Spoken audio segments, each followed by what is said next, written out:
Genesis chapter 11, verse 6.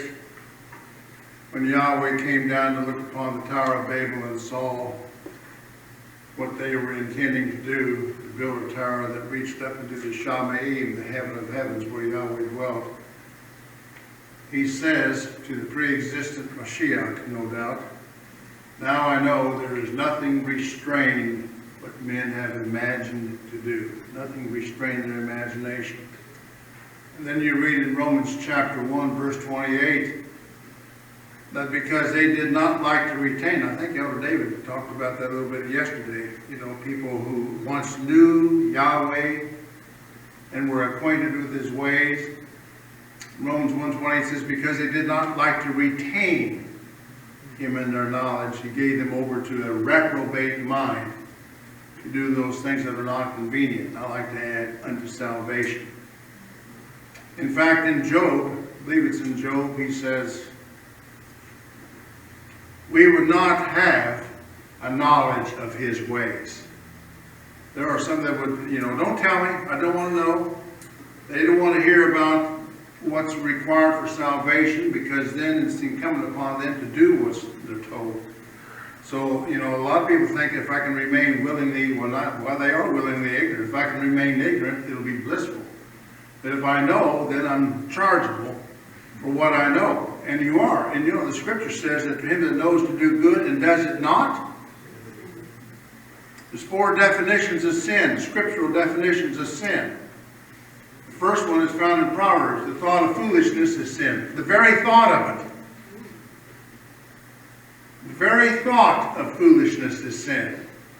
So then we receive commandment in 2 Corinthians chapter 10 about bringing every thought into captivity to the obedience of Messiah. Because as a man thinks in his heart, guess what? So is he. So the very thought of foolishness is sin.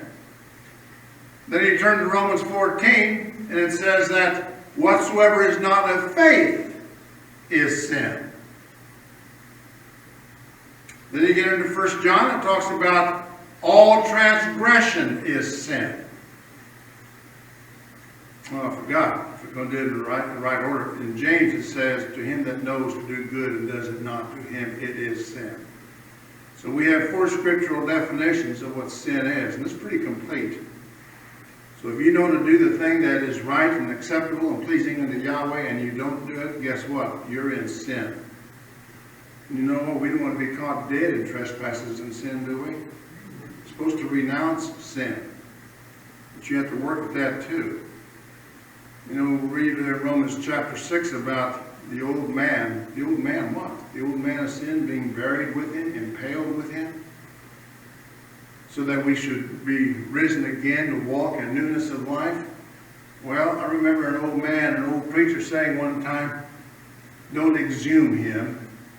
If you bury the old man, let him remain in the grave. Don't exhume him. You know what exhume means? Bring him back up again. You know, the old man doesn't need to be raised to life again, but we do that every time we commit sin. Well, let's get right into it. We're going to continue the series on multiple ways. See, it was started out at 16, but you know, and I knew when I wrote these messages that there's going to be more than 16. 3 come to my mind yesterday. Brother Lucas mentioned one, which is probably one of the most grievous of all, and that is, and I'll be treating that at probably the last message, but I'll mention it now. Sowing discord among the brethren. I'll give you a view, because I thought about that last night some. One thing that does not need to reside within the assembly, actually 3 things: tattlers, talebearers, and busybodies have no place in the assembly of Yahweh. Don't need to be tattling on each other. You don't need to be bearing tales about each other, and you don't need to be busybodies. Okay? Dirty laundry needs to be kept in its place. Now, there are times when it needs to be revealed and disclosed so that it can be dealt with. And generally, the ones that are chargeable for that is the presbytery. They're responsible for meting out and measuring out correction and reproof and instruction. And it's a fearful thing. And I'm going to tell you something. You know, people don't like to hear this. I never did like to hear it either. And I heard it so many times in the place where we were for 13 and a half years. The pastor was very, very dominant and domineering in some ways. But he did say something that was correct.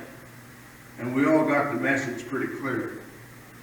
In Hebrews 13:7 and again in 17 it says, obey them that have the rule over you, for they watch for your souls, that they may give an account.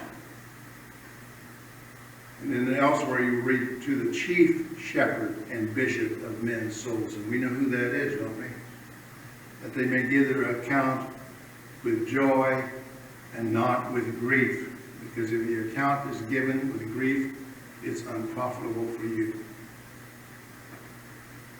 And nobody likes to hear that, because we have a natural proclivity of not wanting to be told what to do.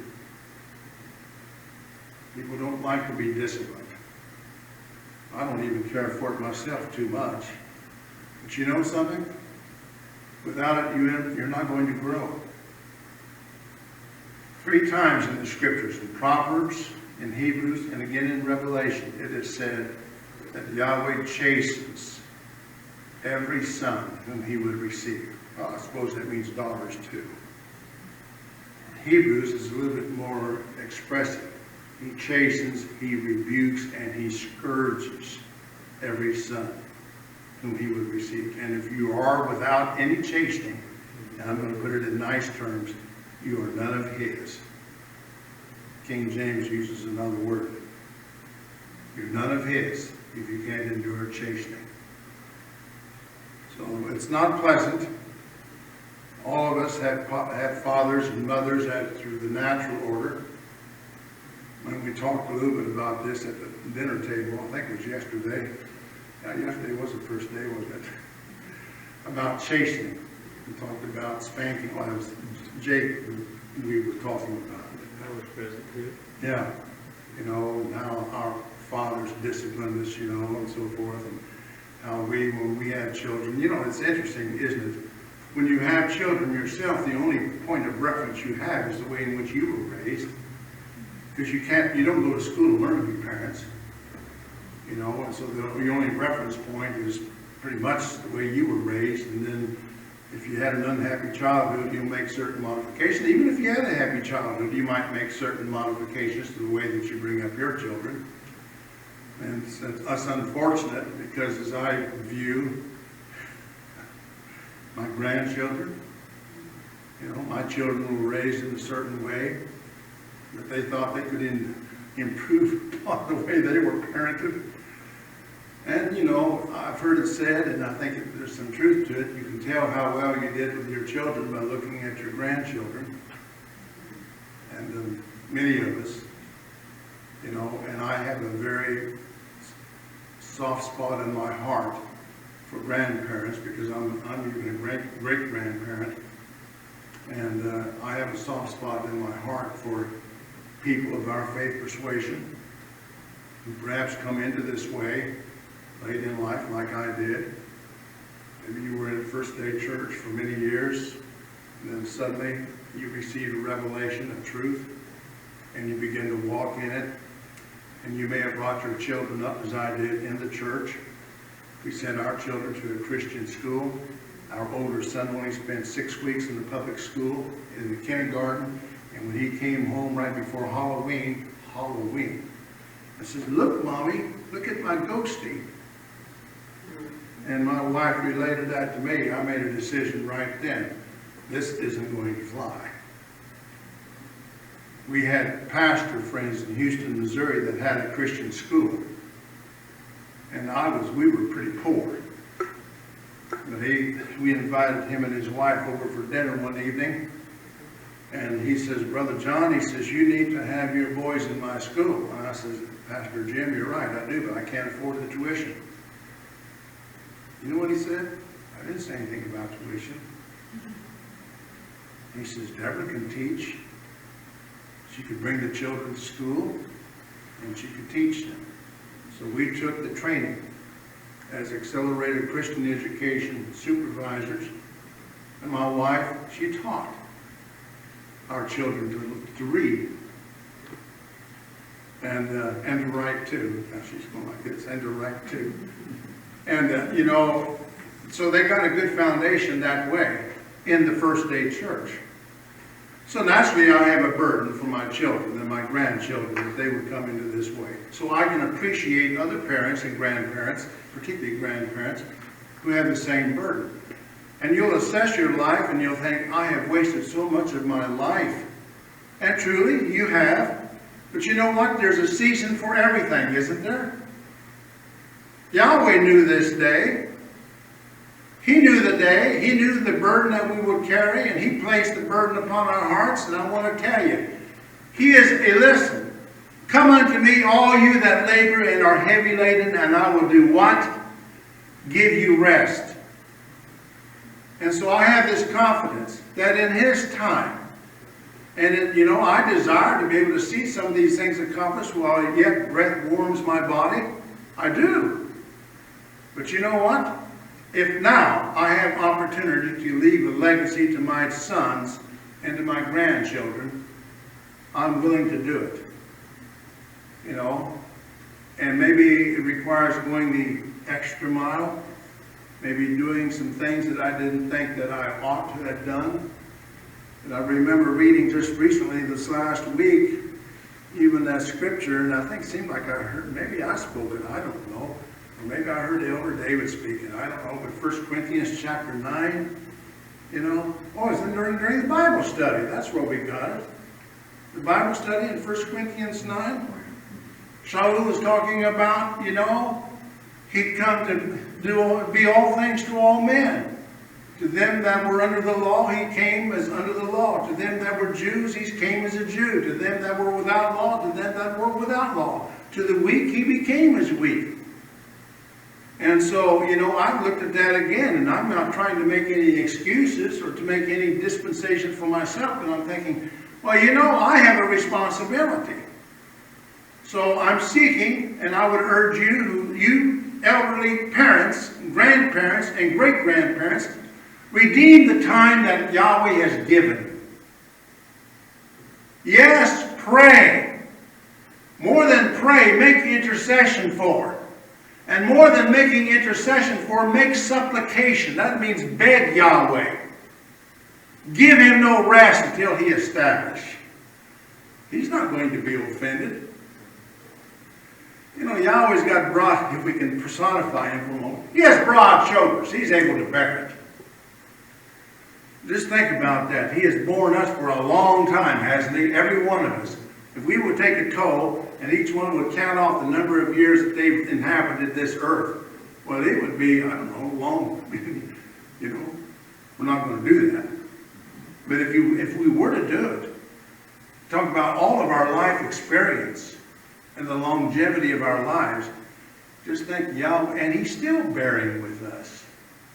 Bearing with us in our trespasses, in our transgressions, in our weaknesses, in our doubts, in our unbelief.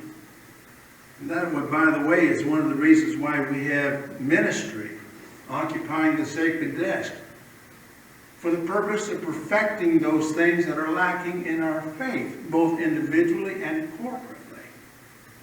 Because Yahweh wants us to be perfect even as He is perfect.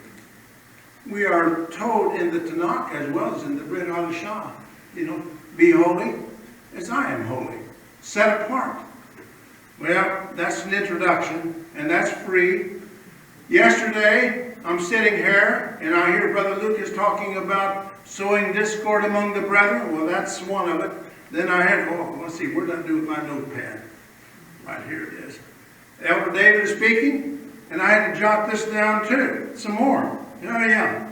Do all things without grumbling, he said. I'm using these to further illustrate that there's more than 16 ways to kill an assembly. Do all things without murmuring, without complaining, without... Listen. Years ago in our assembly in Raleigh, I preached a message on GMC. Now, some of us have driven GMCs, right? It means General Motors Corporation is what it means. But it's an acronym that means something else. Grumbling, murmuring, and complaining. Or griping, murmuring, and complaining. Now that's original with John. And we do that sometimes too, right? We gripe and we complain. And we'll do it to one another and even about one another. And we certainly do it to Him. Listen, He hears everything from the first word. So that's one way that you can kill an assembly. Gripe. Complain. Another one. Thinking more highly of yourself. And this is scripturally oriented right out of 2 Corinthians chapter 12.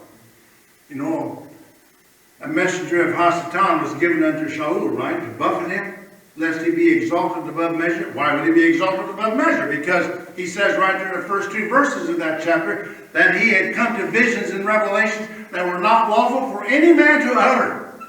And lest I be exalted above measure, Yahweh sent a messenger of Hasatan to buffet him, lest he would appear before men something that it really wasn't. Yeah. You know, we're not talking about Yahweh humbling us. We're charged to humble ourselves, but He will abase you. Better fall upon the rock, as I said the other day, because that's scriptural. Yahshua Himself said, better fall upon the stone than have the stone fall upon you and grind you to powder. So those are 3, and I'm satisfied as we progress through the week, there's going to be more added. So that's why I gave you number 17, add your own. Well, a couple of brothers added a couple, or 3. And as we hear more, and as we converse with, listen, when you're speaking to one another at that dining room table over there, it's an opportunity to do ministry. Right, Loretta? One to another, where we can receive and give. Receive and give. I was glad for my conversation with Sister Loretta last evening. As I am with everyone. Because you learn a little bit more about them. You learn a little bit more about their burdens. You learn a little bit more about their victories. Everything we should do should be decent, orderly, and good to the use of building one another up. Strengthening each other. The scripture talks about in 1 Peter chapter 5 about establishing, strengthening, and settling. Then I like to go to 2 Peter 1:10. What? In the present truth. And so we are strengthened. It's nice to be able to converse with someone and be able to nod your head and say, yeah, brother, I understand. I understand. Before I begin the message, I guess I've already begun. I want to read you the scripture out of 2 Corinthians chapter 1. Because, you know, people will say, I don't know what Yahweh wants me to do. I don't know what my calling or gift is. Well, this is something that we all can do. 2 Corinthians chapter 1, beginning with verse 1. Shaul, an apostle of Yahshua the Messiah by the will of Yahweh, and Timotheus, our brother, unto the assembly of Yahweh, which is at Corinth, with all the saints which are in all Achaia. I love this salutation. Grace be to you, and peace from Yahweh our Father, and from the sovereign Yahshua the Messiah. Now we're getting into it. Blessed be Yahweh, even the Father of our Master Yahshua the Messiah, the Father of mercies and the El of all comfort. Listen to this. Who comforts us in all our tribulations. Here we go. That we may be able to comfort them which are in any trouble by the comfort wherewith we ourselves are comforted of Yahweh. Sometimes the best empathy we can give one another is just to listen. Sometimes you don't have to say anything. Sometimes the way we comfort someone, because you know, sometimes words will elude you. You don't know how to respond. They will relate to a particular trouble or suffering. Listen, if we're going to become members, every one of another, and that's the purpose of ministry, because we come in here as members in particular, right? But Yahweh's desire is that we come into the place, and it's a transition, to move us into a place where we become members, every one of another. Just like you have members in your body. You know, the liver can't do what the heart does.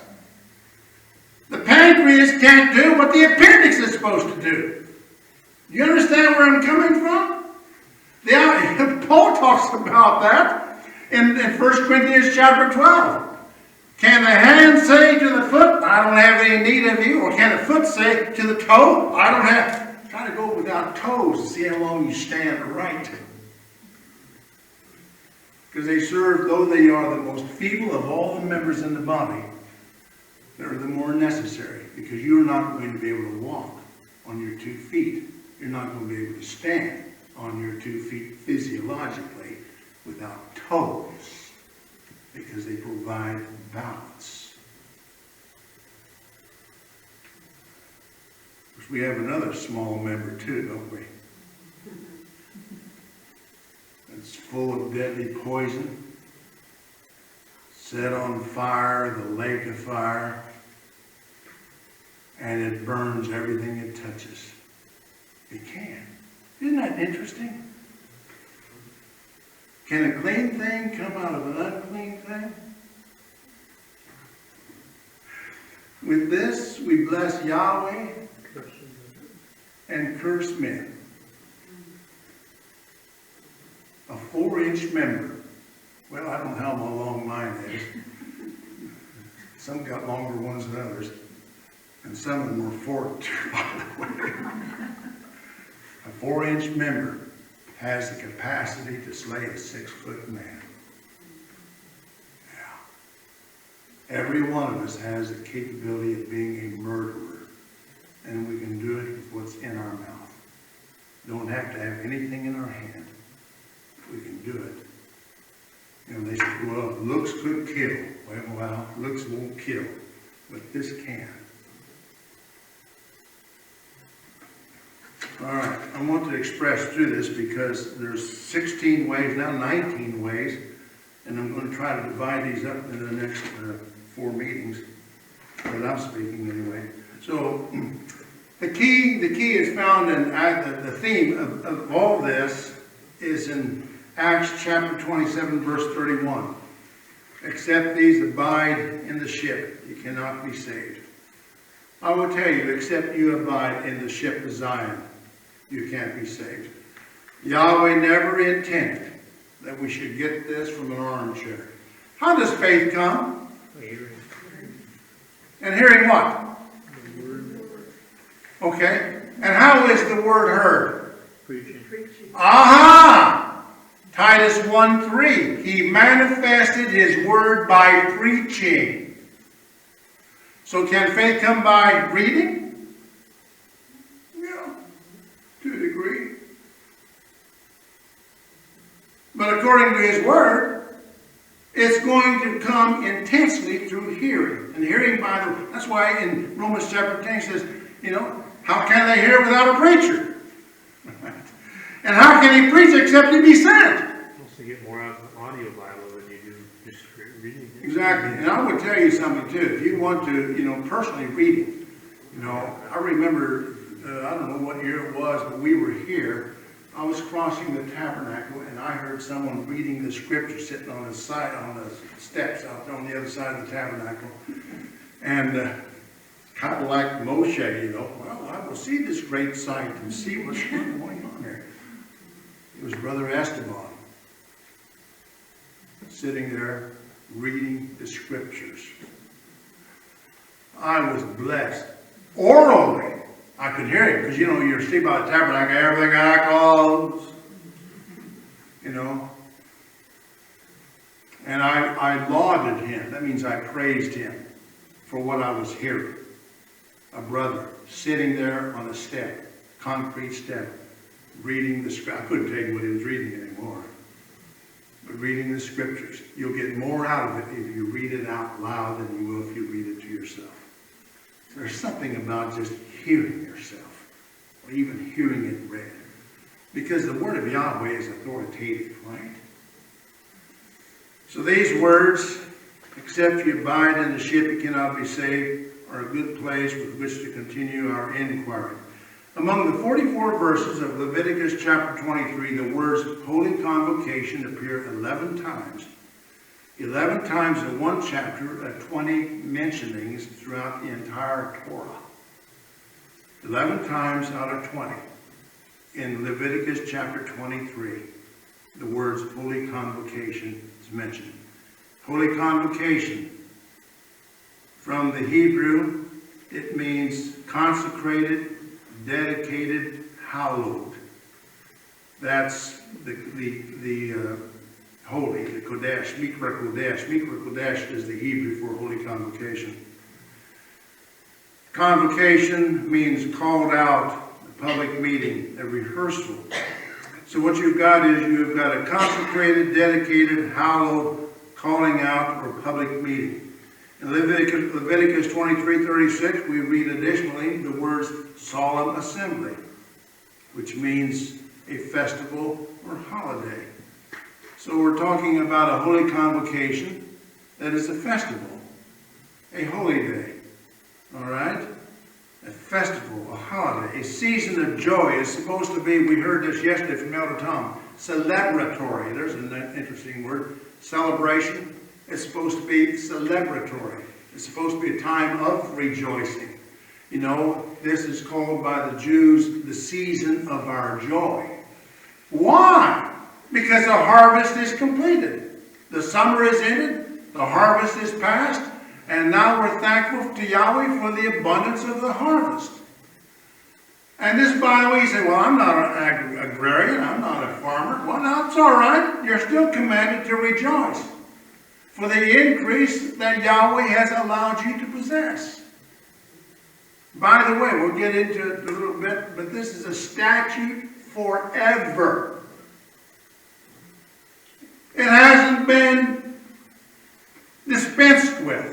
It's not the word I was looking for, but it hasn't been curtailed. It's not finished. It's not abolished. It's not abolished, you know. So we read this in Deuteronomy 16:15 through 17. 7 days shalt thou keep a solemn feast unto Yahweh thy Elohim in the place which Yahweh shall choose, because Yahweh thy Elohim shall bless thee in all thine increase and in all the works of thine hand. Therefore thou shalt surely rejoice. 3 times in a year shall all thy males appear before Yahweh thy Elohim in the place which he shall choose, in the feast of unleavened bread, in the feast of weeks, in the feast of tabernacles, and they shall not appear before Yahweh empty. Every man shall give as he is able, according to the blessing of Yahweh thy Elohim which he hath given thee. I'm going to make a point here, because I was interested. You know how you read scripture sometimes and think, well, wait a minute, something here is striking me a little bit different. All thy males? Well, because John has an inquisitive mind, I'm thinking, how come he didn't say all thy females? I study that out, and I come up with an answer. Are you ready for this? The answer can be appreciated by reading of Proverbs chapter 31, particularly verse 27. Speaking about a woman, a Proverbs 31 woman, she looketh well to the ways of her household, and eateth not the bread of idleness. Yahweh is infinitely wise. Any disagreement with that? His least wisdom is wiser than the wisdom of men. He's infinitely wise. And in his infinite wisdom, he foreknew the time, at the time the ordinances of the Moedim were given, that women, many of whom were also wives and mothers, underscore the word mothers, and particularly in this estate as mothers, that would not always be commodious for a woman in the 2nd or 3rd trimester of gestation. In other words, she's pregnant. To travel to the place where Yahweh had set his name. Or maybe during the season of lactation of an infant or a young child. It would not be commodious for a lactating mother to travel to the place where Yahweh had set his name, because of having the responsibility of caring for the needs of other children, to travel afar where Yahweh had placed his name. Moreover, women of childbearing age would experience that time every month in the which they would be unclean and have need to be set apart from the general population. Now we do read of Miriam, Yahshua's mother, who was great with child, traveling during the 7th biblical month, presumably to keep one of the Moedim. But then it was, after all, necessary that the scripture be fulfilled, that she would bear a child in the house of bread. As I was reviewing this, Bethlehem, Beit Lechem, it's the Hebrew, I thought to myself, wow! The house of bread! And my mind went to John chapter 6, in what Yahshua says, I am that true bread that came down from the Shamayim. The house of bread. He being that vessel himself. So it's fitting that he is born at Beit Lechem, right? In the house of bread. Because he is the house of bread. The true bread that came down from the Shamayim. Well, it meant something to me. And then in Luke chapter 2, we read about the time when he was about 12 years of age. Now the Jews would say to you, or the Messianics would say, well, he probably went up there for the bar mitzvah. Well, maybe so. That part I don't know, because he would have been right about that age. We find him seated in the temple precincts in the Hekal among the learned doctors of the Torah, right? Hearing them, asking them questions, astonishing them with his replies. And Miriam and Joseph, all distressed, as you can well imagine, distressed because their little boy, well, he was a little 12 years old or whatever, and wasn't with the company. Now, they traveled in companies in those days because they were banditos on the road. To get to where they were going in Nazareth, they had to pass through the province of Samaria. And of course, we know about the Samaritans, right? Can any good thing come out of Samaria? Well, so they traveled in companies.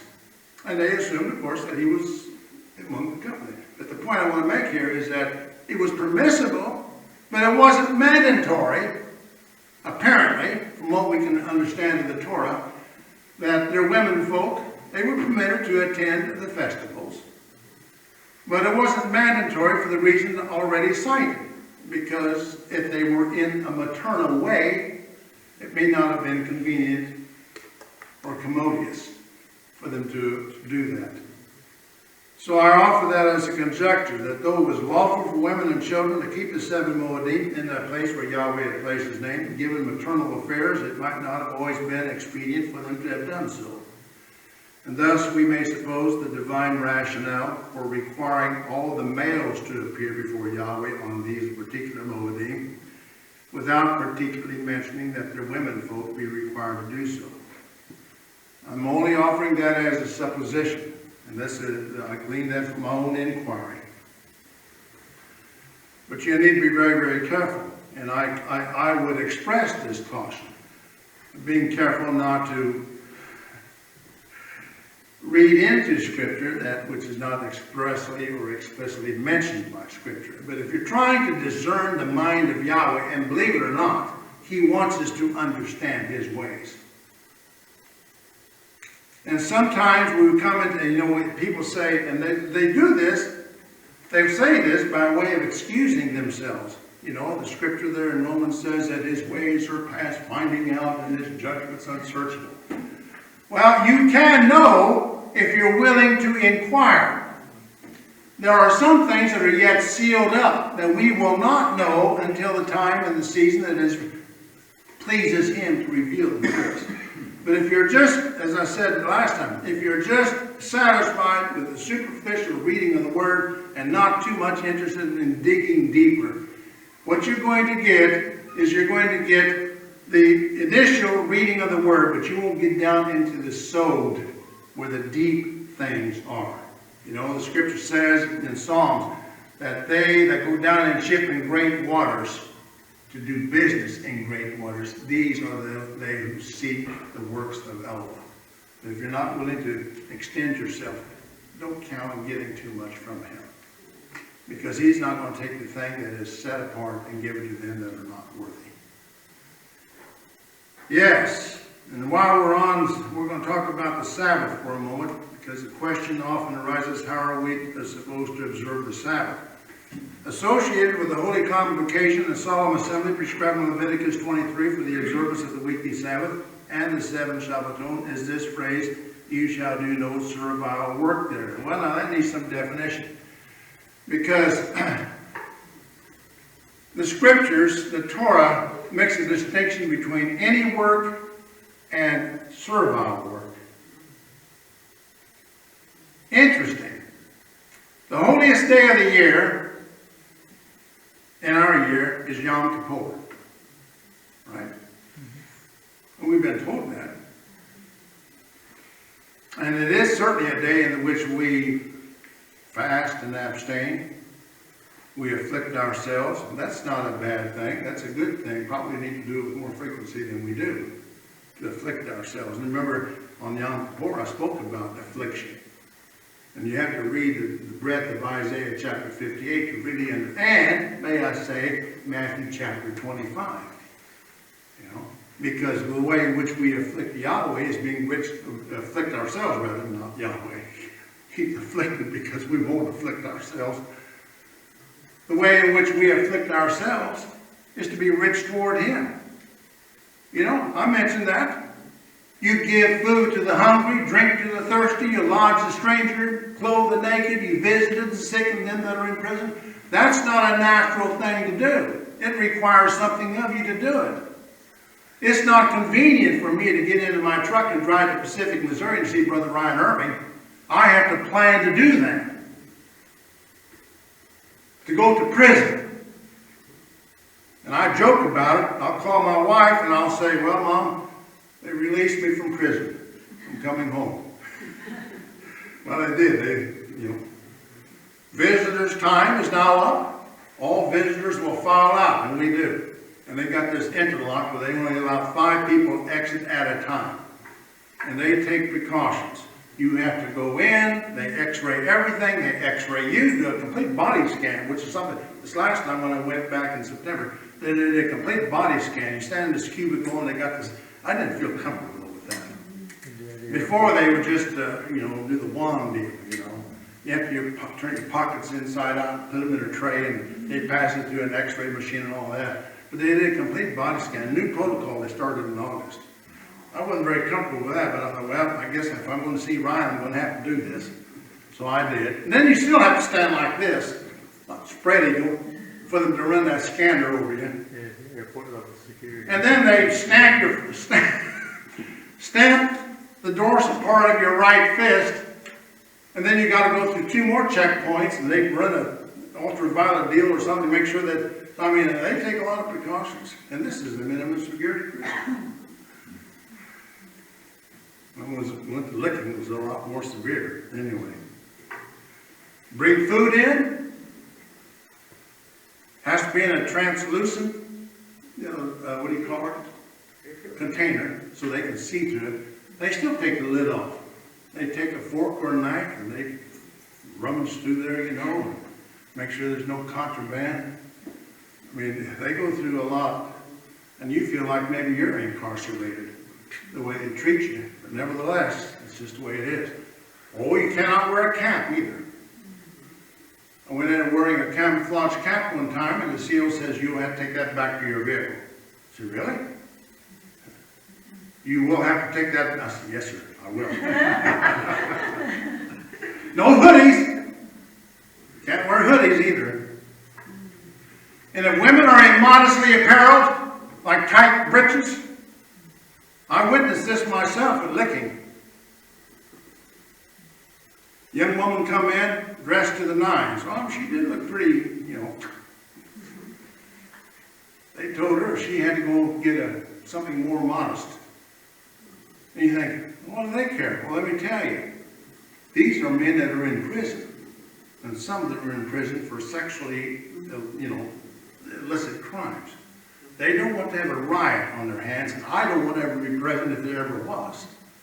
Because you have 30 prisoners visiting with people, and you have 2 COs, 2 corrections officers, and they're not armed.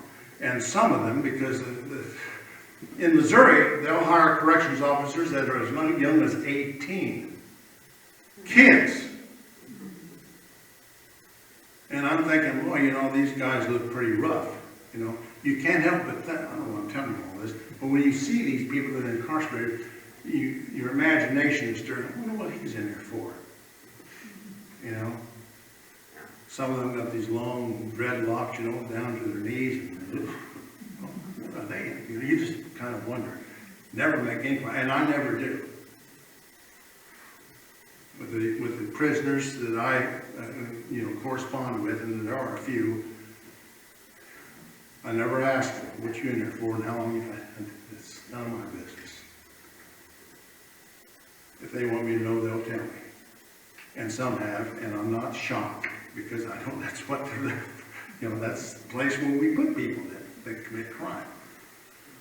Hallelujah. But I will say this in their favor. The ones that I'm dealing with, and Elder David could testify to the same thing, and more so than I, because he's dealing with them almost on a daily basis. These people would run circles around some of us in terms of their knowledge and their understanding, the depth of their understanding. We receive papers that they have written, and some of which are going to be and have already been published in the Beacon and elsewhere. And the reason is because it's worthy of note. So you can learn something. I want to tell you, Yahshua came to set men free, right? And while they may yet be in bondage and in captivity, in terms of being incarcerated, they have been set free. They're striving and seeking to strive lawfully.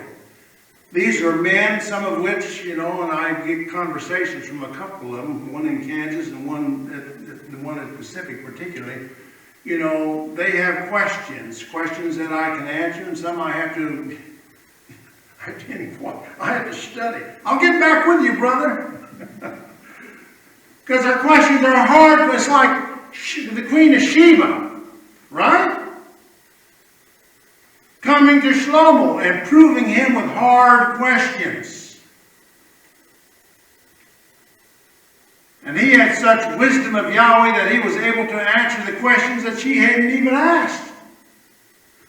So that she was flabbergasted and says, I've heard of thy wisdom, but the half hasn't been told me. And the truth of the matter is, it's that way with Yahweh too. We've heard of his wisdom, but hardly half has been told us. So much more to attain unto. And the deeper you get, the more you find that you're still pretty ignorant. You don't really know him like you think you do. Yes. Servile work, understood in the context of hard labor, such as agriculture, or any manufacture or mechanical business in which they and their servants were at other times employed, though on the Shabbaton, with the exception of the Day of Atonement, they might bake bread, boil or roast their meat. I'm going to look at Exodus chapter 12, verse 16 here for a moment. That gives us this authority. Exodus chapter 12, verse 16. Now, speaking about the days of unleavened bread, I remember having this conversation with Elder Tom, 2 or 3 years back, and asked him his judgment and his assessment of this, because this is speaking particularly about the first day and the seventh day of the days of unleavened bread. Verse 16 reads, and in the first day there shall be an holy convocation, and in the seventh day there shall be an holy convocation to you. No manner of work shall be done in them, save, that is, except that which every man must eat, that only may be done of you. That's my question of Elder Thomas. What do you suppose? I suppose that would also refer to Feast of Weeks, and the first and last day, or the first day and the 8th day of the Feast of Tabernacles. That it's permitted for us to prepare food to eat. and in his judgment, and in mine too. I think you can transfer the principle here. Yes, that's acceptable. But not anything else. If you notice in your schedule here, we're not going to be cleaning up this place until after sundown on the 8th day. And there's a reason for that. That's hard work. Running a vacuum cleaner, cleaning toilets, so forth and so on. Yes. In fact, when we read of the statutes and ordinance of the Sabbath from Leviticus chapter 23, we discover that of the days which Yahweh has set aside as his holy days, only the weekly Sabbath does not have the word servile assigned to it. And there, it says any work. Let's turn to Exodus chapter 20. Exodus chapter 20. And let's just read a little bit about the Shabbat.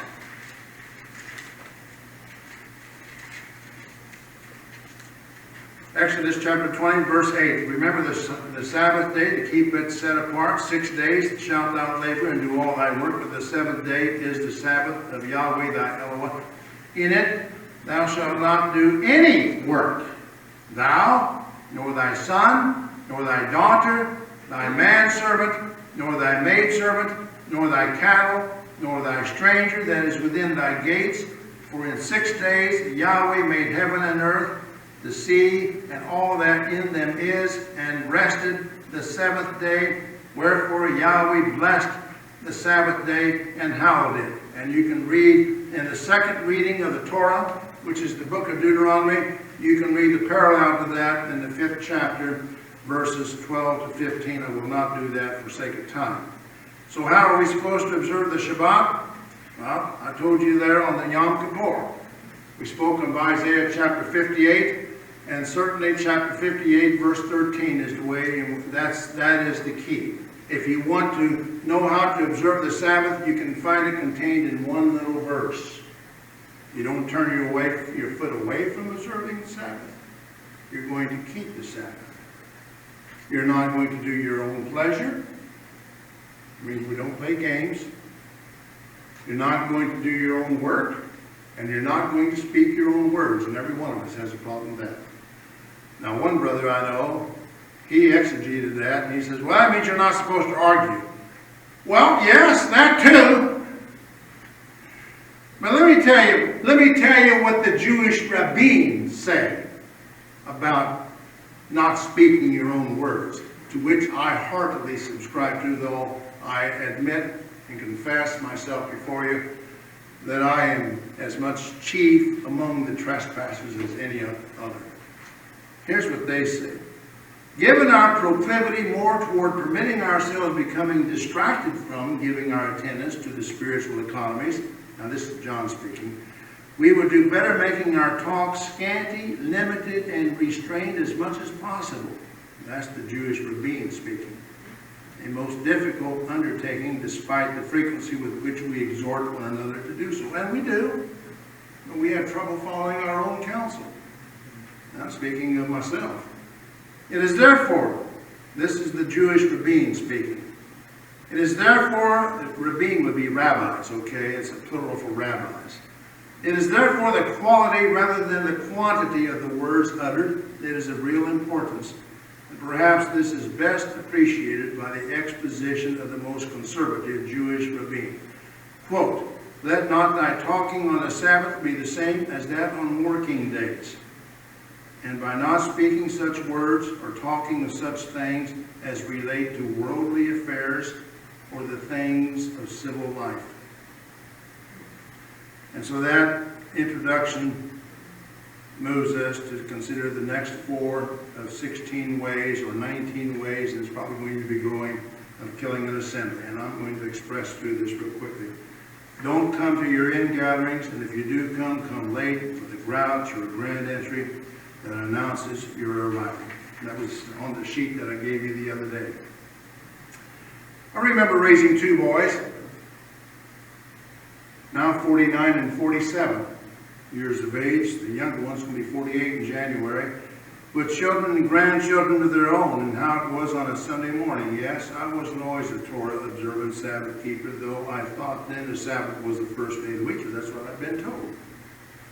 As I was saying, how it was trying to get 2 boys and a wife and myself with 4 different routines ready for a singular departure on Sunday morning to go to church. Those of you who have raised children understand expressly what I'm talking about. You're trying to get everybody, because church starts at 9 o'clock in the morning, trying to get everybody up, get their showers, get them fed, get them dressed, settle arguments between the siblings, you know, how that is, and you get cross with your spouse, and I mean, it's just, you're really in a great attitude to go to church. And so you go, and you're already grouchy and grumpy, and maybe somebody takes your favorite parking place when you get into the church lot. Or maybe you're a handicapped person, and you got a hang tag all right, but then somebody that doesn't have a hang tag or a little wheelchair symbol on their license plate grabbed a spot there because they didn't want to walk a distance to get to the front door. So now you're forced to take their spot.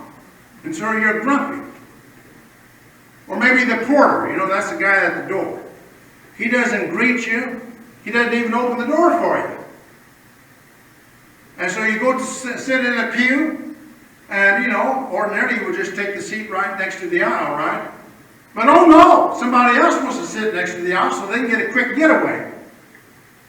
So you got to stumble over people trying to get in, you know. I mean, that's, you know, and so you're already perturbed because you started out that way, but it gets worse. It doesn't get better. And then the preacher gets up, and he's preaching right at you. It's like he read your mail. And so everything he says, you take it personally. And maybe you need to. Yeah. And then later I began to understand why some families couldn't get their act together, and so you'd have multiple vehicles coming with different family members at different times, some even very tardy, like during the preaching part. I've seen this happen. You know, when you stand up here, you see all kinds of stuff occur. You know, you see people coming in the parking lot, well, not here, but I've been in places where, oh, they're running a little late today, you know, and it's kind of distracting because they're still fussing with one another. She just yanked her boy out of the car. Like he didn't want to come to begin with. Well, nobody wanted to come, but it's expected, right? I mean, nobody's in the mood. You've got to be in the mood. I've been told I was fortunate that I had sons instead of daughters.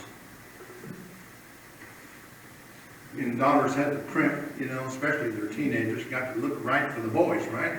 I guess, I don't know. But I remember when my older son was 15 years old, he thought he was somebody. Occupying the bathroom. Had one bathroom. No, actually we had 2, but they weren't allowed in the master bathroom. It was too small anyway. But an aerosol hairspray. Stinking up the bathroom, not to mention coating the lavatory fixtures and the vanity mirror and everything else with that overspray. Finally I said, John, go outside and do it. It stinks. I was pretty firm with my, but I had 2 boys. I had to be firm with them, especially when they got to be that age. My younger son, I don't remember Daniel ever using hairspray, but John sure did. Now my older son is 49, and like his dad, he doesn't have that nice black hair. It's salt and pepper and balding. Yeah. No wonder parents and their children come to church or to assembly grouchy or grumpy. You know, I've even seen it in our assembly. You know, family come over, move over. You know, well, there's plenty of chairs here. I mean, we got lots of chairs, but you know, you don't have to just insist upon sitting in this chair. I mean, there's a chair right here you can sit. I don't want to sit next to him. You got that to contend with, because it started out at home. and it's continued right into the assembly, you know. Yes. Who doesn't know that the first day of the week is a good day to sleep in? Yeah. Especially if you spent Saturday night whooping it up, making provision for your own peculiar affections and lusts, and otherwise running to an excess of riot and revelry. That's why, incidentally, today's modern, I tell you, this was real inspiration. Today's modern and innovative, and this is John speaking, and casual, contemporary, come as you are, even worship in your car. Culturally relevant, with on-site full-service fitness centers equipped with treadmills, elliptical cross-training machines, weight rooms, video game arcades, full-size gyms, Wi-Fi, kids blast, children's theater, and all this rounded off with Holy Grounds cafes that cater a continental breakfast during your choice of contemporary, blended, or traditional Sunday go-to-meeting services where there's more commotion than devotion. I'm going to give you some real live examples of this in a moment. Because, believe it or not, there are churches. I understand there's one in Fulton. There's one in Columbia called the Cross. That sport this type of venue. So, 3 Lord's Day services. We have traditional, we have blended, and we have contemporary. The traditional will meet early in the morning, around 8 o'clock. And it's the old timers that come to it. And the reason they come to the old timers come to the early, and it's geared this way. The old timers, they get up early, they go to an early morning church service, right? And they deliberately schedule it this way, so that at the 8 o'clock traditional for the old timers who prefer the Steinway concert piano and the Wurlitzer pipe organ accompaniment to the old standby hymns, then there's a 9:30 blended service for the 30 to 50-year-old set who like a blending of the Steinway concert piano and the Wurlitzer pipe organ accompaniment to the old standby hymns, with some contemporary music proceeding from musicians situated on a platform that features the twang of a guitar or two, an electric bass, and a full set of drums, maybe with some brass instruments, and a chorus of young women rounding out the worship team. And then you have an 11 o'clock service for the early teens to 30-year-old set who would dispense altogether with the Steinway concert piano and Wurlitzer pipe organ accompanying the old standby hymns in favor of contemporary music, proceeding from musicians situated on a platform that features the twang of an electric or acoustic guitar or two, an electric bass, and a full set of drums, with some brass instruments, with a chorus of young women slapping tambourines on their thighs, rounding out the worship team, and giving credence to the notion that in some places there is more commotion than devotion. And I've been to some of those places. You'd think you were at a discotheque. You know what a discotheque is? Disco, you know what disco music is? People go to an intimate nightclub and dance to recorded music. Oh, it gets worse.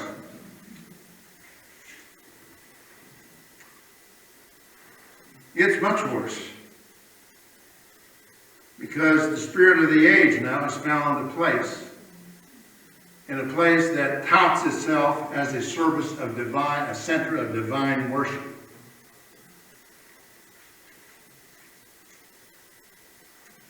Some will habitually come late regardless of which service they plan to attend, so that they like the prayer and the faster and the almsgiver in Matthew chapter 5, they like to be seen of men, and so come in with a flourish, loud, proud, and well endowed. Certainly including but not limited to wearing such attire, defined as immodest attire, by any other name, that is purposed to catch others' notice. Let's talk about that for a moment. There's the spirit of the age that assumes, and you read about this in Psalm chapter 50, verse 21. Yahweh is talking here. You thought that I was altogether such a one as you are. That's, the psalmist wrote that, Elder David. But people think he is, just like they are. And there are people who will make him to be as they are.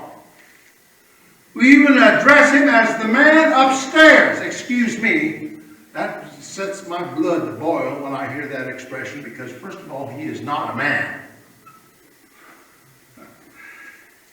He is seated in the Shamayim on a throne, and men forget that we are on the Eretz, the earth, at his footstool. You know what that means? If we were going to assign persona to Yahweh, it means that we are in a place where he rests his feet. That's what a footstool is, right? We should become enslaved to do his good pleasure. In fact, in Philippians 2, it talks about both willing and doing of his good pleasure. But we turn things around. We want him to do our good pleasure. It doesn't work that way. And so we take this modern, contemporary, and innovative, casual, come-as-you-are attitude, dressed as if we were going to a discotheque or to a sporting event, instead of appearing for an audience before the King of Kings and Sovereign of Sovereigns. Oh, I've seen it. You know, when you worship on Sabbath, everybody else goes on Sunday, right? And if you're downtown or anywhere, in Raleigh, Columbia, it doesn't matter, Mexico, it doesn't matter where, after about an hour meeting, they come out of the church and they're wearing their halter tops and their mini skirts and their short shorts and their fruit boots. I had to add that. Carrying their Bible tucked under their arm. I've seen that. Maybe go to the side and have a smoke. Yeah, go outside. Some places have even got one of these, what do you call it, cigarette, like they do at Walmart at the entrance, where you can leave your butts there. Yeah. They need to plant their butt somewhere. Yeah, it's just another activity.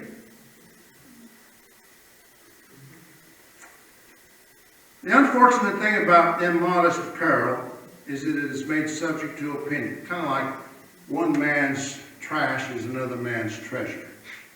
Who's to say what is immodest? Yahweh says. Though Isaiah chapter 47 verses 2 and 3 are written with a different context in mind, there are certain phrases and words there that are very applicable to the spirit of this age. You'll read this, at least in the authorized version, of these phrases: uncover thy locks, make bare the leg, uncover the thigh, thy nakedness shall be uncovered. And people do that. Well, I put together somewhat an amplified collage of words taken from the following 5 versions of Scripture. And I chose these deliberately because I thought they expressed very well in contemporary language what constitutes modest apparel. First of all, we don't come in dressed like the rest of the world. That's a given, right? So I've taken this from the easy to read version, the Tree of Life version, which I like. I'm liking that a little bit more because it uses Yahweh's name. God's Word, the World English Bible, and the Millennial King James Version. Quote, and I want the women to make themselves attractive in the right way. I want women to show their beauty by dressing in appropriate clothes that are modest and respectable, in decent clothing, with propriety and moderation. Their beauty will be shown by what they do and how they dress. Their clothes should be sensible, in appropriate clothing with modesty and sound judgment. They should not draw attention to themselves. Did you catch that? They should not draw attention to themselves, not in seductive hairstyles and gold or pearls or clothing. But they should make themselves attractive by the good things they do and by the good things they wear. That is more appropriate for women who say they are devoted to Yahweh. Talking about apparel, many years ago, Vicki Brady, you wouldn't know her, I've never met her, but I used to read her column in a Kaleidoscope. It was a weekly shopper that was published in Rolla, Missouri. And she owned a newspaper, or a paper, and she had a column entitled Just a Mom. Just a mom. Had raised children herself. They're all adults now. And it was a advice column on how to raise children. And she said something that I captured that I thought was very, very profound. Neck to knees, nobody sees. Speaking of modest apparel, neck to knees, nobody sees. We appreciate the truth that no one here or anywhere else for that matter was ever born saved, and that as a people we have to be instructed and learn everything concerning the economies of Yahweh. And so, as aspiring saints, did you catch that word, aspiring? We're seeking to become saints. As aspiring saints, we're supposed to put away and lay aside our pasts, including what might yet be residual on our anatomical structures. So while your past and my past might not be so far removed from where we thought we left it, we should be considerate of others by not placing a stumbling block or an occasion for them to fall or wound their weak conscience and arouse their curiosity about that flesh we profess to have mortified with its deeds. That's all under number 1. Number 2, of 16 ways plus to kill an assembly. Get to service early so you can get a good seat, back seat, so as to make a quick getaway, either because you're on a schedule or you've got another appointment that would preclude you staying through to the benediction, or if the preacher should become long-winded, or if the proceedings are not to your liking. I've had people stomp out when I was speaking. I even had one man one time, many years ago, back about 1979, if I remember right, stood at the back door, greeting people, like reverends do, shaking their hand. He didn't shake my hand, he raised his fist toward me. If it hadn't been for Glenn Bentley and John Freeman, I'd been cold cocked right there at the back of the church. Oh, people get irate. No, we don't do this in a Methodist church.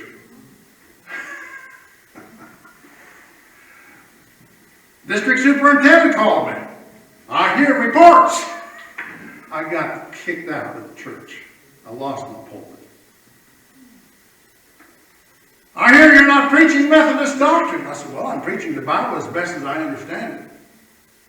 Well, there's more to it than that. Really? It was all right. It was stressful. You'll have stress in your life from time to time. But I want to tell you what stress does for you. It's given to you for the purpose of you growing. It's like chastening. It's not a joyous thing to go through at the time, but it's all the more necessary. And it becomes even more imperative if you insist upon learning by experience instead of by instruction. Because I want to tell you, instruction is a much gentler teacher than experience is. And those of us who've got some years under our belts can appreciate what I'm saying, right? They say experience is the best teacher. It's a lie. Don't you believe it? Because people rarely learn from experience. Because they're bent on trying to modify their circumstance. So that's the definition of insanity. Doing the same thing or maybe making a slight modification and expecting a different outcome. Usually you get a different outcome because it's more grievous. And people still don't learn.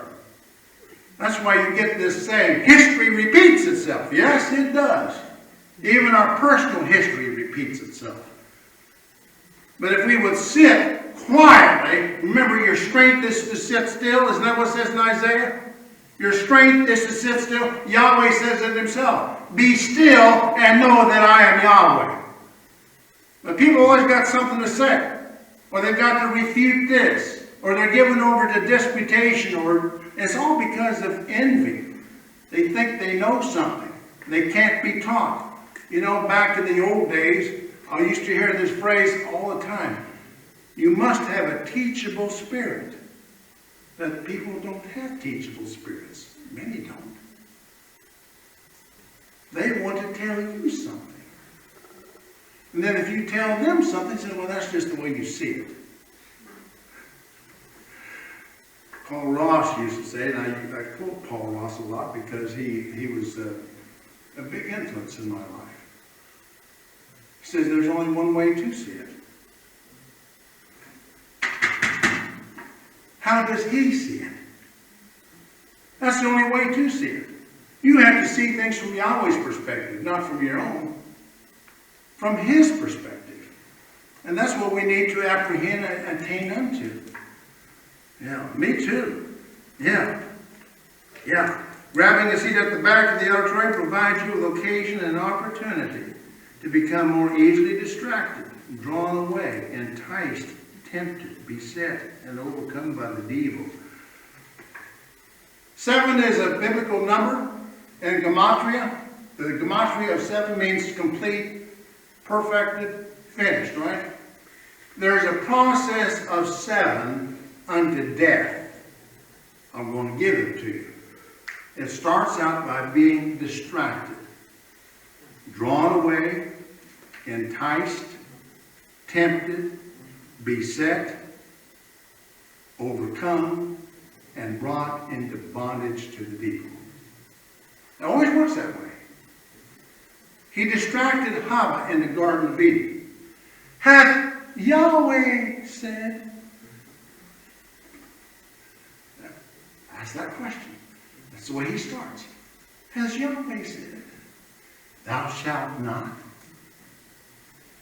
Oh, Yahweh knows that you shall not die. It's a lie.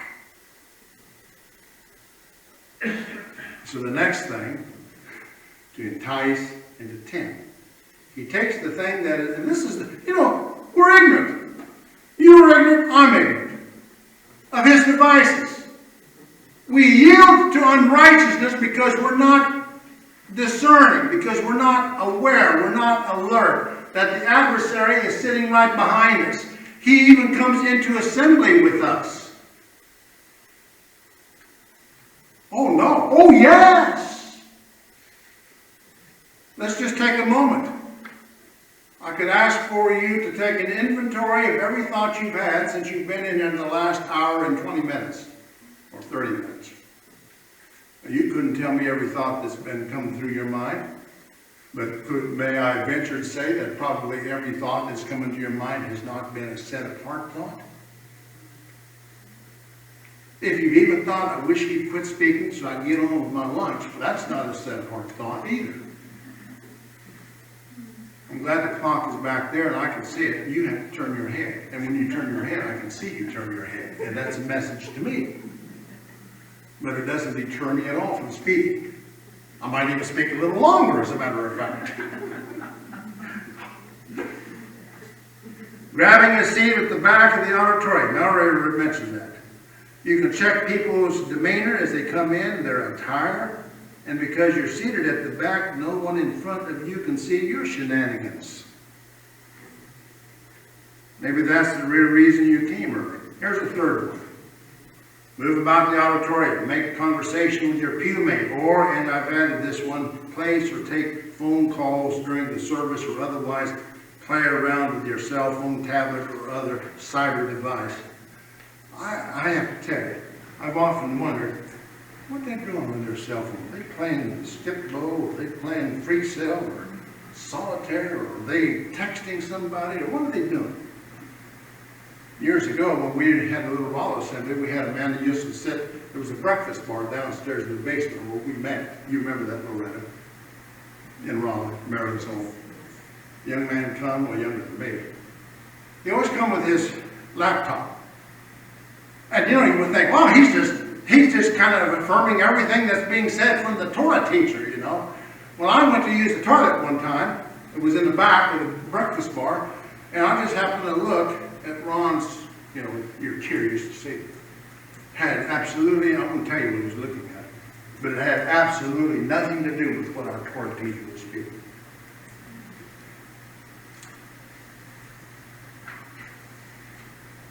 Fewer things more distracting to an assembly than the diverse ringtones one can hear proceeding from cellular devices held by congregants during the service of divine worship. Fewer things more disconcerting to a preacher. The bench forgets that from his vantage point behind the sacred desk, he can see most everything there is to see. Than that what should be a peculiar spiritual people moving to and fro, getting up, going to the restroom, or having conversation with the ushers in the vestibule, or getting another cup of coffee or a glass of OJ and a pastry or two provided by the ladies' auxiliary, who are also in the vestibule, and I've seen this, selling raffle tickets to a quilt they've all pitched in to make. In the Catholic Church, they got the Knights of Columbus selling raffle tickets. You can buy a ticket for $25 or for $100, so you can fly to Rome and have an audience with the Pope. Oh yeah. And the Boy Scouts of America, sponsored by the local church, is back there selling popcorn as their annual fundraiser. Back there while services are in progress. And people will leave the sanctuary to go back there and make their purchase while there is still something to be purchased. Come back and stick it under the pew. I've never seen this, but maybe somebody even snack a little bit while, you know, everything goes, right? Everything goes. And the minister, because he is a hireling, Elder David said something the other day that was very good. He doesn't get paid for this. I don't get paid for it. And Elder Tom doesn't get paid for it. But in a sense, we do get paid for it. Not in money, not in filthy lucre. You know what my payment is? To spend 12 hours preparing a message for an hour and a 30-minute delivery. Because I've said it before, I'll say it again, I get far more out of it than what I can possibly deliver to you. Because there are thoughts that come, you know, Yahweh's so good to you. You begin to study the Word, and He'll show you things. You know, there have been times, now Elder David told me one time that he was preparing a message, he was so exasperated that he just finally gets right on your keyboard. I've never done that, never had that experience, but I've had moments like that where I just had to get away. You know, you run into, well, where do I go from here, Father? Where are you? You know, I'll go out and mow the grass. And while I am mowing the grass, guess what happens? A thought comes to my mind because I'm already thinking about what am I supposed to say here? How do I develop this point? And if I'm smart, and sometimes I'm not so smart, I'll stop the mower and get myself paper and pen and write the thought down. I've always urged people, since I've had these experiences, when you go to bed at night, have a pen and paper at bedside. So that if you're dreaming or you get a thought or wake up and go potty and think about, you get a point. Don't trust your memory to the morning, because if you're like me, you'll forget, and then you'll have this sinking. You know what I'm talking about? Oh, Father, what was it that the Spirit gave me during the night and I can't remember? Please bring it back to me. Please bring it back to me. Usually He's faithful, but not often enough at the time that I ask Him for it. Let me tell you something about the Ruach HaKodesh. When the Spirit reveals something to you, that is the moment to capture it. In every one of my trucks, I've got a pen and a scratch pad. And my wife can testify to you that many times, in fact, just about every time we come to Kingdom City, because we talk about spiritual things, and I thought come in and say, or I'll see a sign at curbside in Freeburg or wherever, you know, and church sign. I said, Mom, write that down. Or I'll give her, because it generates a thought, and one thought leads to another, right? Well, you want to capture every thought.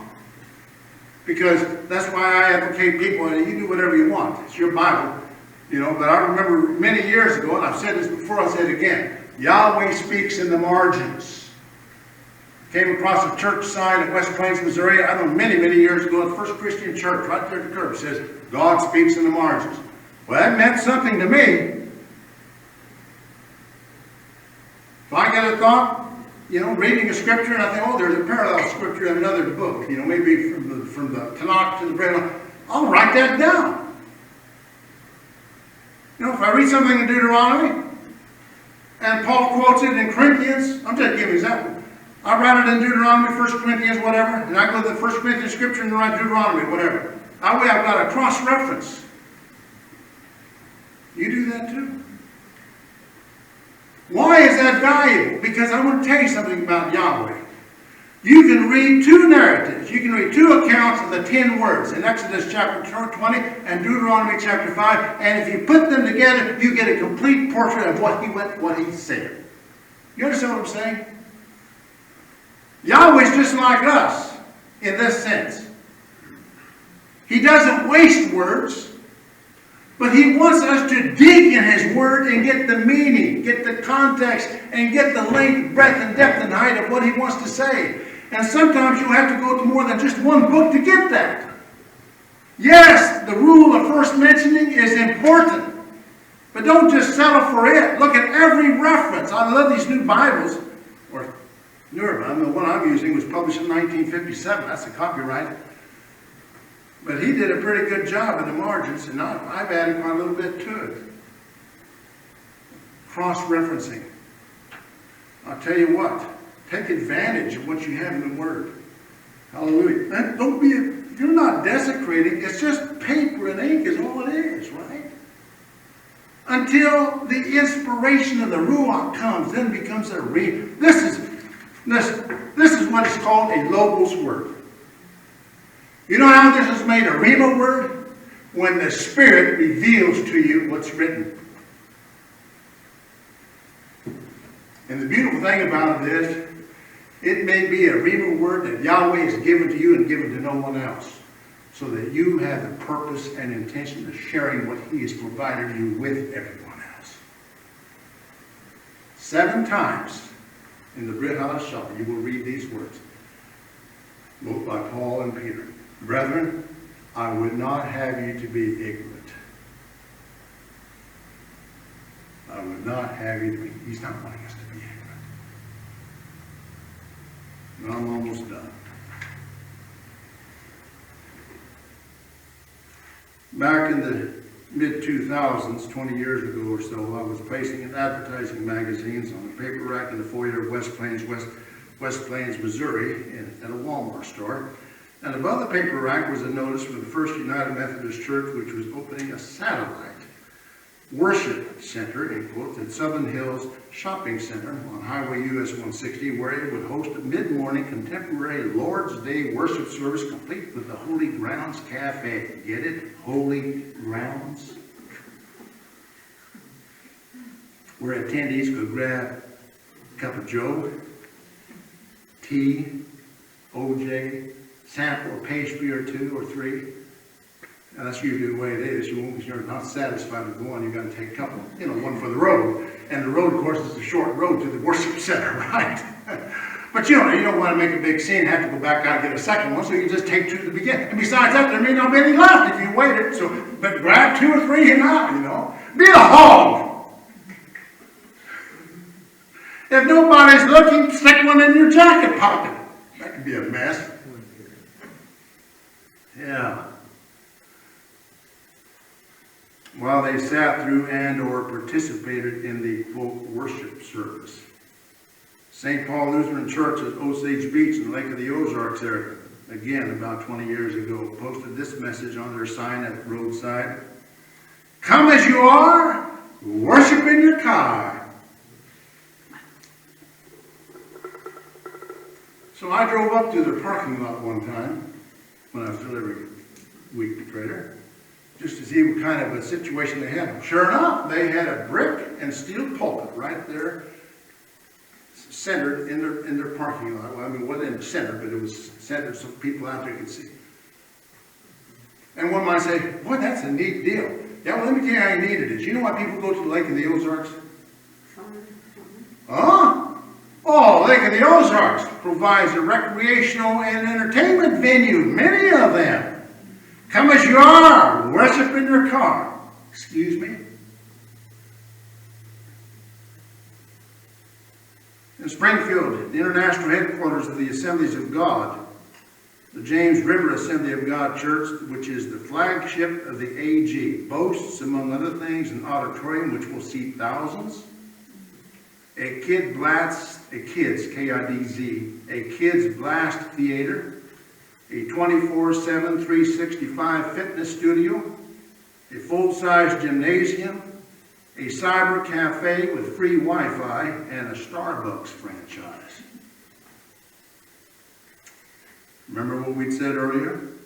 The Sabbath is honored by not pursuing your own ordinary ways, or engaging in regular business, or even carrying on ordinary everyday talk. A couple of years back or so, we were coming up to Kansas City. There's a Catholic church right there, Holy Family Catholic Church in Freeburg, Missouri. They've got a curbside. Sometimes they post things that are rather profound. But this particular April Sunday, and it was in April, I think about 2022, I captured my wife. See, I drive, she's a scribe. I drive and she scribes. Caught this message. Come to church Sunday morning. And I added this, for unholy mass. Not for holy mass, but for unholy mass. And bring with you your smartphone, your tablet, your laptop computer in order to access a diocesan-sponsored presentation. I didn't go. But I couldn't help but wonder how much participation actually occurred from the audience as people today live, move, and have their being distracted by their cyber devices. So here's a collage of words I want to give you. Taken severally from 1 Timothy 3:15, 1 Timothy 3:15, Hebrews 3:6, Hebrews 3:6, and 2 Peter 3:11. 2 Peter 3:11. I just kind of put these together. Know what manner of persons ought ye to be in all holy conversation, that is conduct, and piety, which is holiness. How thou oughtest to behave thyself in the house of Elohim, whose house ye are, if ye hold fast the confidence and the rejoicing of the hope firm unto the end. We will neither learn nor know unless we have first been instructed. And that's the reason why we come together, is to be instructed. In the spiritual economies, there is always process and order in every aspect of Yahweh's workmanship to transform us by the renewing of the spirit of our minds and conforming us into the image of his dear Son, Yahshua. And to the degree we learn that we might know, that is determined by our readiness to will, in yielding to and submitting to, and the two words are not synonymous with one another. Yield does not mean submit necessarily. I'm going to explain that here in a moment. Yielding to and submitting to his correcting what is common to all men, having a reprobate mind, having imaginations that are not restrained, wholly given to perpetrating unrestrained imagination and the invention of... See, inventions of evil come from people sitting around thinking about, how can I do this? How can I torture you, Loretta?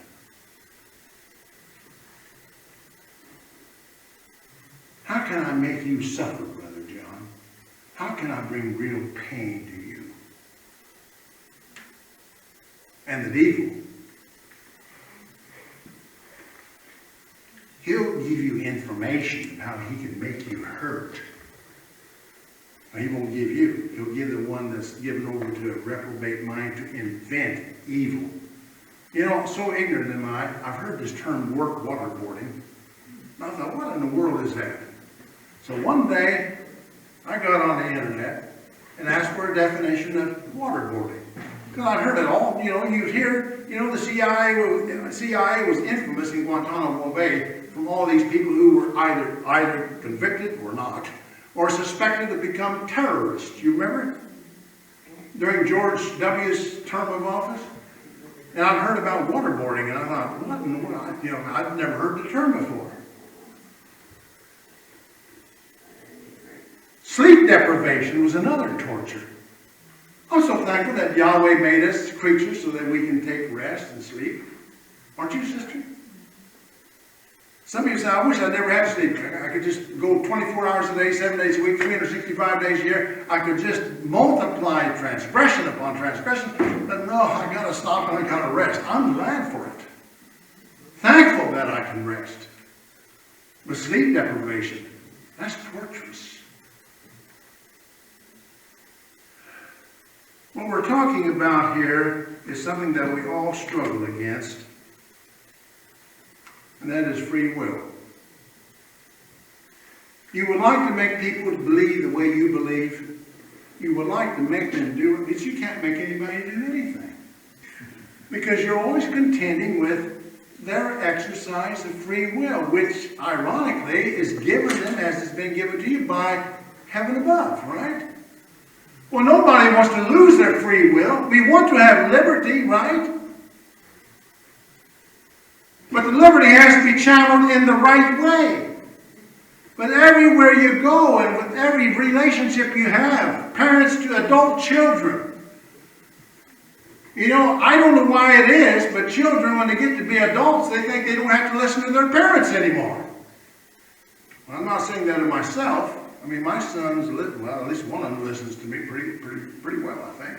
Even asks questions. Because the other one lives off in Nevada, so I don't get to see him much. But you know, my daughter-in-law used to water the garden, you know, and they lived right behind us. She'd come over and she'd ask Dad questions. You know, well, I was just so thrilled. And one time she was challenged. And she says to her mother-in-law, Daniel and I, we want to make our own mistakes. And they did. That's why I tell you, instruction is a much easier, gentler teacher than experience. Because, you know, you'll live with your experience maybe for the rest of your lives. Because you decided that you knew more than Dad and Mom.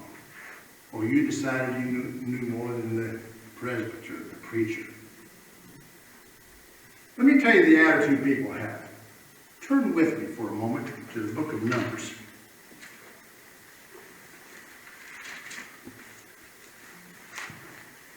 There's two instances in the book of Midbar, in the book of Numbers. We're going to look at one of them here.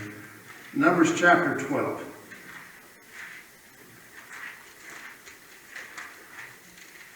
Beginning with verse 1. And Miriam and Aaron spake evil against Moshe because of the Ethiopian woman whom he had married, for he had married an Ethiopian woman, which was probably none of their business. And they said, hath Yahweh indeed spoken only by Moshe? Hath he not spoken also by us? And Yahweh heard it. Interesting, isn't it? Moshe had his appointment of Yahweh. The other two were but ancillary aids to him in his ministry to the children of Israel. Turn the page. Numbers chapter 16. Beginning with verse 1. Now Korah, the son of Izhar, the son of Kohath, the son of Levi, and Dathan and Abiram, the sons of Eliab, and On, the son of Peleth, sons of Reuben, took men, and they rose up before Moshe with certain of the children of Israel, 250 princes of the assembly, famous in the congregation, men of renown, and they gathered themselves together against Moshe and against Aaron, and said to them, Ye take too much upon you, seeing all the congregation are holy, every one of them, and Yahweh is among them. Wherefore then lift ye up yourselves above the congregation of Yahweh. And you know what Moshe did? He fell upon his face not in doing homage or obeisance to these rebels, but because he feared Yahweh and the retribution that Yahweh later on recompensed unto them. A new thing happening. The earth opening up and swallowing all these and that which pertained to them, and then closing upon them again.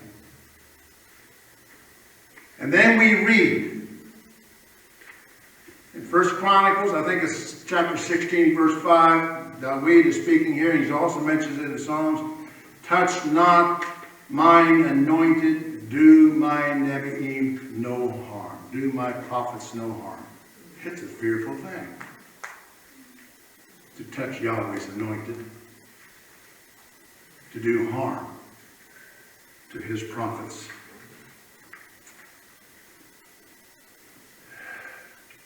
Now, just about done here. Let me see where I'm at. Oh yes, I was going to give you a definition to define yield and submit.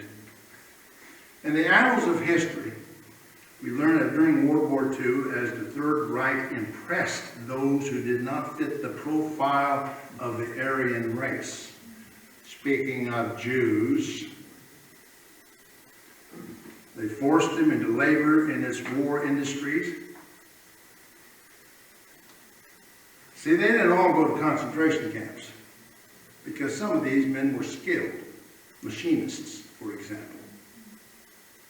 They forced them into the war industries, some skilled as machinists and tool and die specialists. Compromised the integrity of Hitler's war machine. Today we hear reports nearly daily or weekly of Boeing, Airbus too, now understand, body parts falling off in midair. That's scary, isn't it, Sister Loretta? You better pray that you land safely. Body parts falling out of the air. Can't but wonder, maybe there might be, I don't know, I mean, I'm just wondering, you know, because you hear it almost daily now about automobiles, new vehicles, trucks to the late models, you know, 2017 forward, being recalled in the hundreds of thousands. You hear of automobile plants like Volkswagen in Germany, excuse me, I know you drive one. Volkswagen's closed 2 plants in Germany and 1 here in the United States, so I'm told.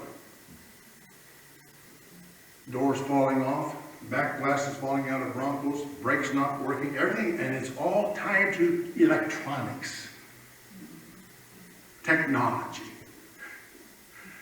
Steering mechanism not working properly, brakes failing, it goes on and on and on. Transmission's not shifting properly. I'm glad I drive an old truck. I think I'll just hang on to it. It's a matter of life or death. These yielded to the authority of the Hun, but they did not submit to its authority. You see, there's a difference. They yielded to it. They were forced to, because the concentration camp was the only other alternative. But that didn't mean that they submitted to it. There's a difference. Yahweh wants all of you. Some people are content with just weekend visitations, Sabbath visitation. But he wants full custody, not just Sabbath visitation. Instead of yielding to the commandment that says, thou shalt attend by way of a holy convocation, he wants you to submit. It needs to be your heart's desire. See, because Yahweh is looking upon the heart of the man, right? You can do a lot of things through your flesh that's contrary to what your will is. So you can yield your flesh, but he's wanting you to submit your heart. Because if you submit your heart, because his workmanship starts inside, is that correct? And it works out. So you can yield your flesh, just like a child can yield his bottom to his father's strap. But then he hasn't submitted his heart to his father's discipline. And so guess what? He gets to go through it again. And maybe even again. until he chooses to harness his free will.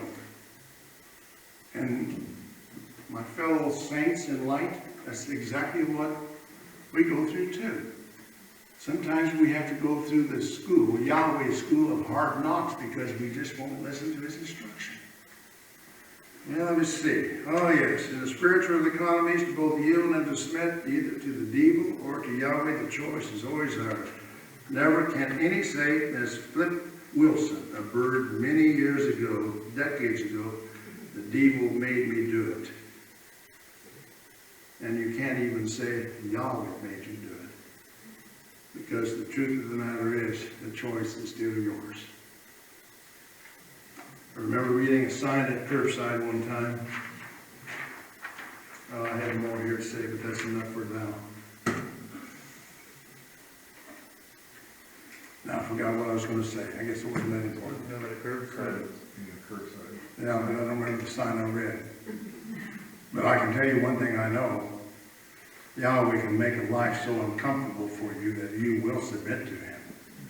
Listen, you know, interesting thing about Yahweh, there's a threefold process in your becoming a saint. Now I discern this from the scriptures. Yahshua himself said this. Many are called, few are chosen, and few yet are ordained to eternal life. So he calls, he chooses, and he ordains. But you know what? People say, he can do all things, excuse me. He establishes his own parameters over which he will not cross. And one of those parameters is this. He will not cross over your exercise of free will. And you wouldn't want him to, would you? You want to serve him willingly. He wants you to serve him willingly. Now, he can make it kind of rough on you if you choose to go the other way. And he will if he's called you. But to be ordained unto eternal life is predicated on you first being called and chosen of him. Let's stand and pray. I sure have enjoyed this delivery. But I enjoy his word. You know why? Because I like to eat. I like to eat of the bread of life. Because it is very sustaining. It will move you, keep you going in the right direction if you allow him to.